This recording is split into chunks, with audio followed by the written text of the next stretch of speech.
ఎవ్వరు మతం మారక్కర్లేదు, ఎవ్వరు ఆచార సాంప్రదాయాలు మార్చుకోక్కర్లేదు. కావలసింది ఒక్కడే దేవుడు ఉన్నాడు, ఆయన ఎవరో తెలుసుకోవడం వరకే కావాలి. భారతదేశం యొక్క ప్రొటెక్షన్ సాంప్రదాయాలు, ఆచారాలు, మతమే అయితే అది అలాగే ఉండనిద్దాం. అంటే వీరు ఏమంటుంటారంటే చాలా సార్లు ఆ దేశస్తులు మనల్ని ఏమి చేయకపోవడానికి, ఈ దేశస్తులు మనల్ని ఏం చేయకపోవడానికి కారణం మన సాంప్రదాయాలే అంటుంటారు. మన సాంప్రదాయాలే అంటే మరి స్వతంత్ర సమర యోధుల్లో కేవలం హైందవ సాంప్రదాయాలు మాత్రమే పాటించిన వారు మాత్రమే పాల్గొన్నారా? సాంప్రదాయాలు దేశం చుట్టూ కోట అనేది కాదు.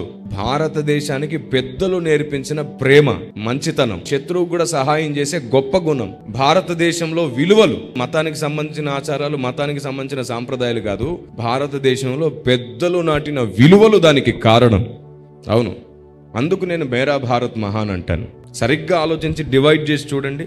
శత్రువు మోసం చేసిన వాడు ఆయన తెలిసినా సరే వాడికి ఇంకొక అవకాశం ఇచ్చింది నా దేశం. శత్రువు భయంకరమైన ద్రోహం చేశాడని తెలిసినా మళ్ళీ క్షమించేస్తుంది నా దేశం. తల్లి తండ్రి నేర్పిన ప్రేమల విలువలు, ఇది ఆనాటి ఋషులు నేర్పిన భక్తి విలువలు.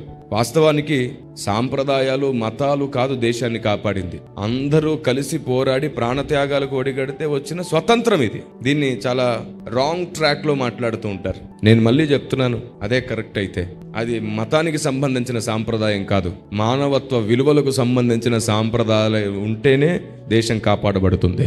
నేను మళ్ళీ చెప్తున్నాను, అదే కరెక్ట్ అయితే అది మతానికి సంబంధించిన సాంప్రదాయం కాదు, మానవత్వ విలువలకు సంబంధించిన సాంప్రదాయాలు ఉంటేనే దేశం కాపాడబడుతుంది. కులం మారక్కర్లేదు, ఆచార సాంప్రదాయాలు మారక్కర్లేదు, దేవుడు ఒక్కడే. ఆ ఒక్కడెవరో తెలుసుకోవడానికి ప్రయాసపడాలి. ఇది నేను 10 సంవత్సరాల నుంచి చెబుతూనే ఉన్నాను. ఆ ఒక్క దేవుడు ఎవరో తెలుసుకోవాలి మనం.